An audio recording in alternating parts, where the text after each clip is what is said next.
Good evening. I'm back with another chapter of the book of Matthew from the New Testament. Today we'll be reading chapter 5, the Sermon on the Mount. Probably one of the most powerful sermons that Jesus gave, his host of instructions on how to lead a better life. And we begin.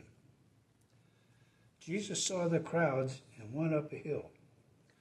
When he sat down, his disciples gathered around him, and he began to teach them. He spoke of true happiness. Happy are those who know they are spiritually poor. The kingdom of heaven belongs to them. Happy are those who mourn, God will comfort them. Happy are those who are humble, they will receive what God has promised. Happy are those whose greatest desire is to do what God requires. God will satisfy them fully. Happy are those who are merciful to others. God will be merciful to them. Happy are the pure in heart. They will see God. Happy are those who work for peace. God will call them his children. Happy are those who are persecuted because they do what God requires. The kingdom of heaven belongs to them.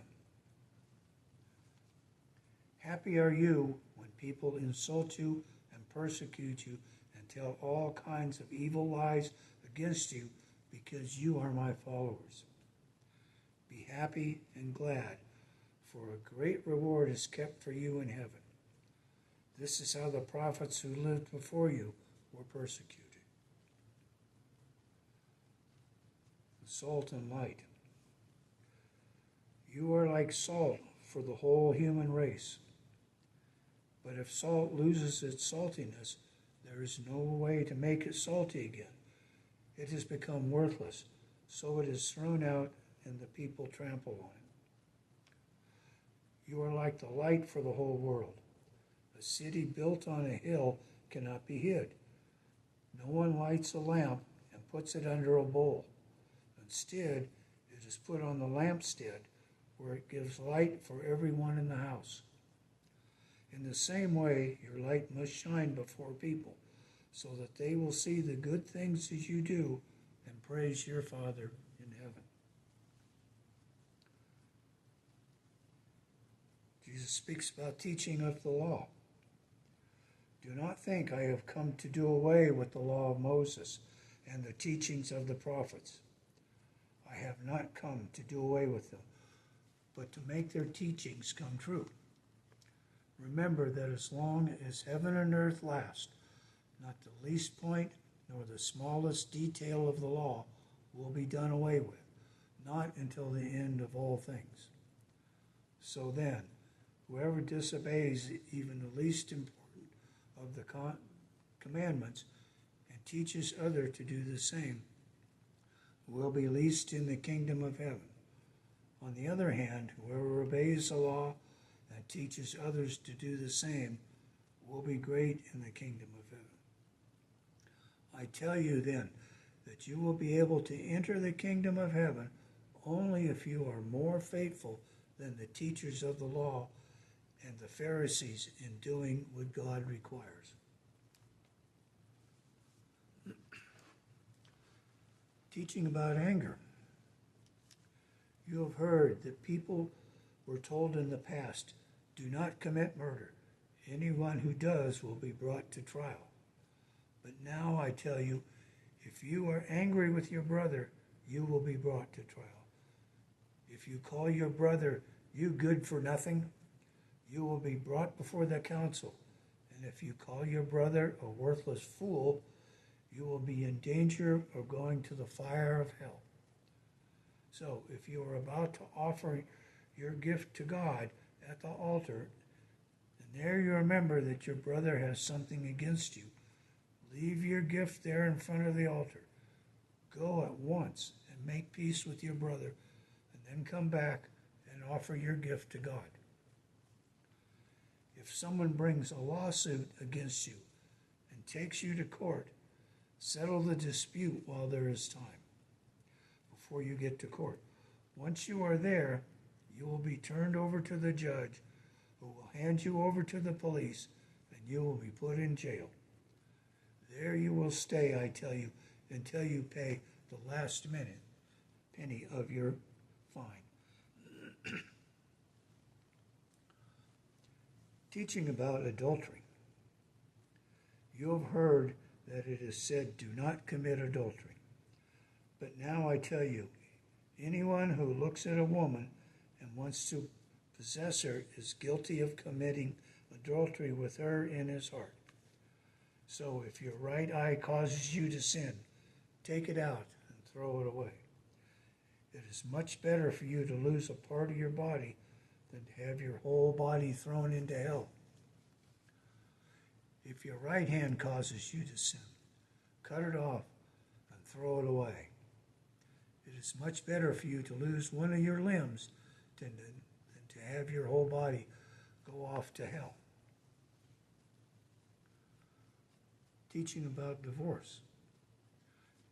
It is also said, anyone who divorces his wife must give her a written notice of divorce. But now I tell you, if a man divorces his wife for any cause other than her unfaithfulness, then he is guilty of making her commit adultery if she marries again. And the man who marries her commits adultery also. Teaching about vows. You have also heard that people were told in the past, do not break your promise, but do what you have vowed the Lord to do. But now I tell you, do not use any vow when you make a promise. Do not swear by heaven, for it is God's throne, nor by earth, for it is the resting place for his feet, nor by Jerusalem, for it is the city of the great King. Do not even swear by your head, because you cannot make a single hair white or black. Just say yes or no. Anything else you say comes from the evil one. About revenge. You have heard that it is said, an eye for an eye and a tooth for a tooth. But now I tell you, do not take revenge on someone who wrongs you. If anyone slaps you on the right cheek, turn and offer your left cheek. And if someone takes you to court to sue you for your shirt, let him have your coat as well. And if one of the occupation force troops forces you to carry his pack 1 mile, carry it 2 miles. When someone asks you for something, give it to him. If someone wants to borrow something, lend it to him. Love your enemies. You have heard that it was said, love your friends, hate your enemies.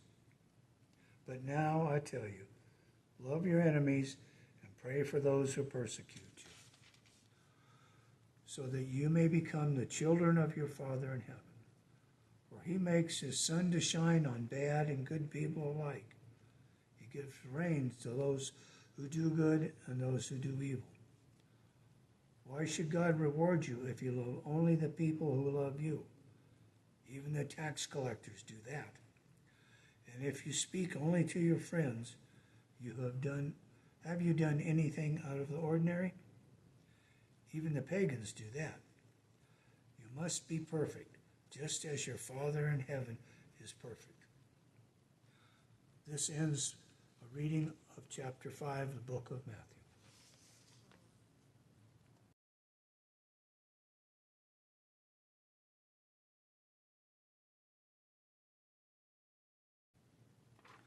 One last part about chapter 5.